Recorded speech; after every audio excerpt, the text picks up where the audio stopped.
একটু ভেবে দেখো তো, যদি আজকের এই দিনটাই হয় তোমার জীবনের টার্নিং পয়েন্ট, যদি এই মুহূর্তে শোনা কথাগুলোই একদিন মনে করিয়ে দেয়, হ্যাঁ, এখান থেকেই আমি বদলাতে শুরু করেছিলাম। আমরা সবাই কোনো না কোনো সময় মনে করি আমার দ্বারা আর কিছু হবে না, কিন্তু আসল প্রশ্নটা হলো, তুমি কি নিশ্চিত, নাকি শুধু ক্লান্ত হয়ে পড়েছ?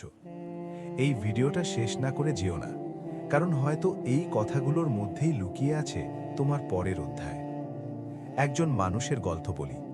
সে খুব সাধারণ একজন মানুষ, কোনো বিশেষ প্রতিভা নেই, বড় কোনো পরিচয় নেই।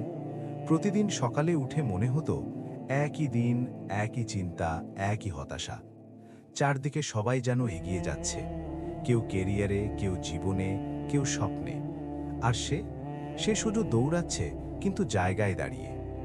প্রতিদিন নিজের সঙ্গে নিজের যুদ্ধ চলত। মনের ভেতর একটা কণ্ঠ বলতো, আরেকটু চেষ্টা কর। আরেকটা কণ্ঠ ফিসফিস করে বলতো, থাক, এসব দিয়ে কিছু হবে না। সবচেয়ে কষ্টের ব্যাপার জানো, সে ব্যর্থতার চেয়েও বেশি ভয় পেত মানুষের কথায়।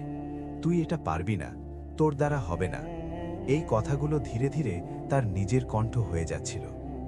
একদিন এমন একটা সময় এলো যখন সে পুরোপুরি ভেঙে পড়ল।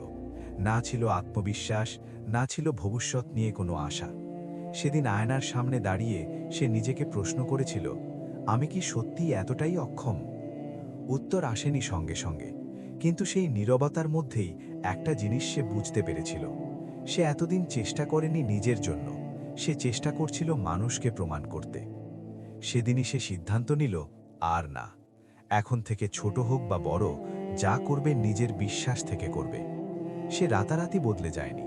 পরদিন সকালেও সমস্যা ছিল, ভয় ছিল, কিন্তু একটা জিনিস বদলে গিয়েছিল, সে আর হাল ছাড়েনি। একদিন, 2 দিন, 1 মাস, ধীরে ধীরে নিজের উপর বিশ্বাসটা ফিরে আসতে লাগলো। জীবন তোমাকে বারবার আঘাত করবে, কিন্তু তুমি কতবার উঠে দাঁড়াও, সেটাই আসল পরিচয়। সবাই তোমার যাত্রা বুঝবে না, কারণ সবাই তোমার জুতো পরে হাঁটেনি। আজ তুমি ধীরে চলছো বলে কাল তুমি পৌঁছাবে না, এমন কোনো নিয়ম নেই। নিজেকে প্রমাণ করার দরকার নেই সবার কাছে, নিজের কাছে সত্য থাকলেই যথেষ্ট। হাল ছেড়ে দেওয়ার আগে নিজেকে একবার জিজ্ঞেস করো, আমি কি সত্যিই শেষ চেষ্টা করেছি? শোনো, তোমার জীবন এখনো শেষ হয়নি, তোমার গল্প এখনো লেখা বাকি। হয়তো আজ তুমি ক্লান্ত, হয়তো আজ মন ভেঙে গেছে, কিন্তু এই মুহূর্তটাই তোমার শক্তি ফিরে পাওয়ার সময়। একটা ছোট্ট সিদ্ধান্ত, একটা ছোট্ট পদক্ষেপ, এই দুটোই একদিন বিশাল পরিবর্তন আনতে পারে। তুমি যদি আজ নিজেকে বিশ্বাস করো, তাহলে ভবিষ্যৎ একদিন তোমাকে ধন্যবাদ দেবে। আজ থেকেই শুরু করো, বড় কিছু না, একটা ছোট্ট কাজ দিয়ে। আজ যে মানুষটা তুমি, কাল তার চেয়েও একটু ভালো হও। এই পথেই জীবন বদলায়। নিজের জন্য দাঁড়াও, নিজের গল্প নিজেই লেখো, আর মনে রেখো, তুমি এখনো শেষ হয়ে যাওনি।